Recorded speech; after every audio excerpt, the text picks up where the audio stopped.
Welcome to Quadratic Equations Worded Problems. We are going to look at three examples where we will actually set up the equations using the worded problems that are given to us and then go on to solve them.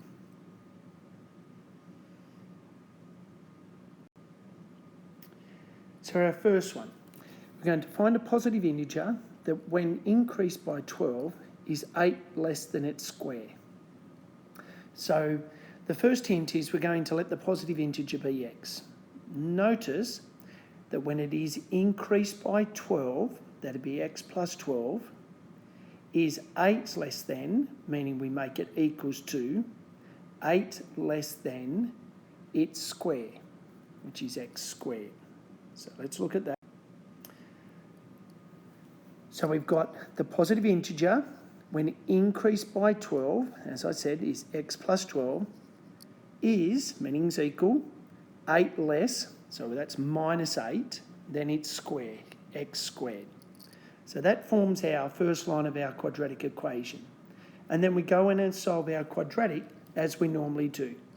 Let it equal to 0, use PSF, or you could use the quadratic formula, group into pairs if you're using PSF, get your two brackets, and then end up with your solution of, notice in this case, x equals 5 or x equals minus 4.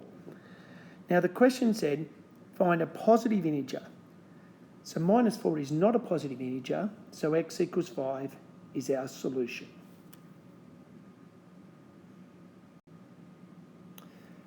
Example 2. Two positive integers differ by 4.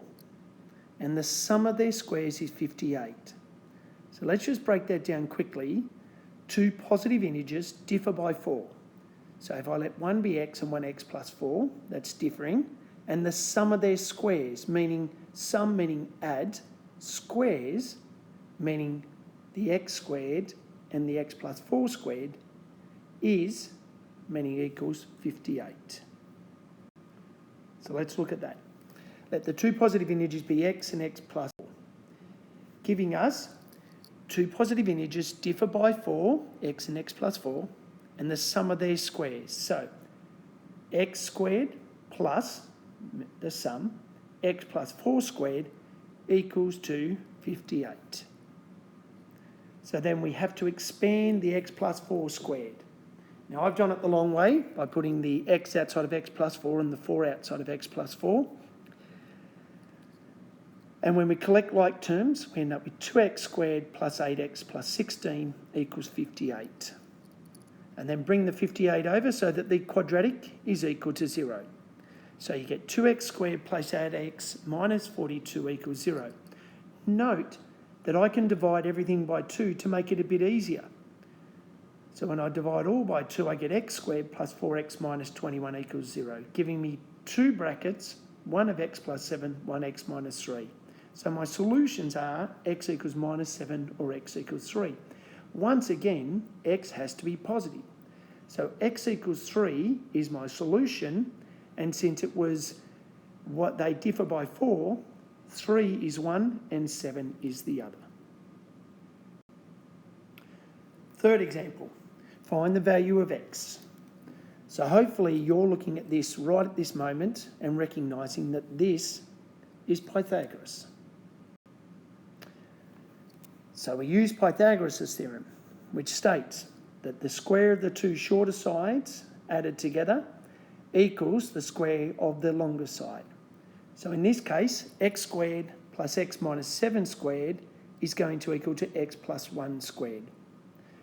Now I'm going to move on to the next sheet without the diagram. So if you haven't taken the diagram down, be a good chance now. And we're going to complete the equation. So once again, expanding those brackets. So I've done them the long way, just so that you can see. But we end up with 2x squared minus 14x plus 49 equals x squared plus 2x plus 1.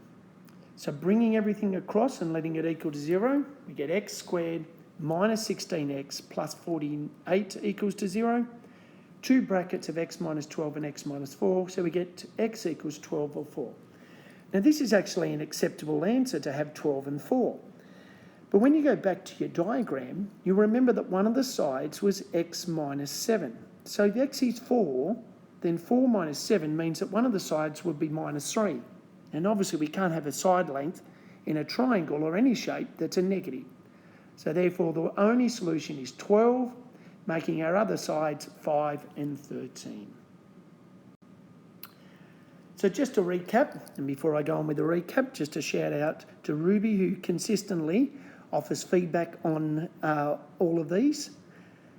Let the unknown be x. Use the worded question to set up the equation, and if it is a quadratic, make it equal to 0 and solve. Thank you.